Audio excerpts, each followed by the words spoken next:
Hello বন্ধুরা, আমি নিরুপমা। আজ আর একটা খাবার ভিডিও নিয়ে হাজির হলাম। আজ ছিল পাস্তাটা প্রথমে সিদ্ধ করে নিয়েছিলাম। তারপরে সুইট কর্ন, পেঁয়াজ কুচি, লঙ্কা কুচি, আদা কুচি, একটা ডিম, আর ওই পাশে যেটা সাদা মতো দেখছো সেটা হচ্ছে ক্রিমি চিজ। তারপরে কড়াইটা একটু খুব গরম হয়ে গেছিলো, দিয়ে বাটার দিয়েছিলাম, তো তার জন্য ধোঁয়াটাও এতটা হয়ে গেছিলো।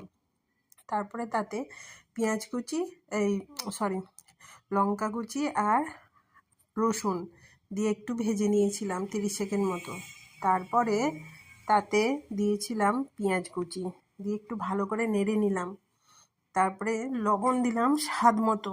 অল্প করেই লবণটা দিয়েছিলাম, কারণ হচ্ছে যখন পাস্তাটা সিদ্ধ করছিলাম তখন আমি লবণ দিয়েছিলাম। তারপরে তাতে সুইট কর্নগুলো একটু দিয়ে দিলাম, দিয়ে একটু ভালো করে নেড়ে নিয়েছিলাম। তারপরে তাতে দিয়েছিলাম টমেটো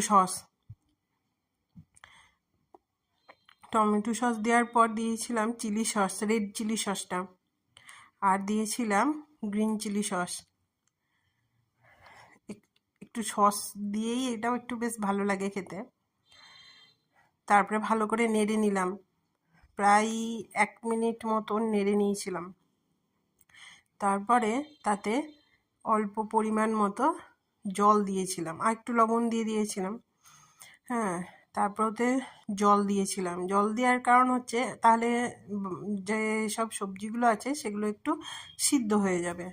তারপরে যখন ফুটতে লাগবে তখন আমি পাস্তাটা দিয়ে দেব।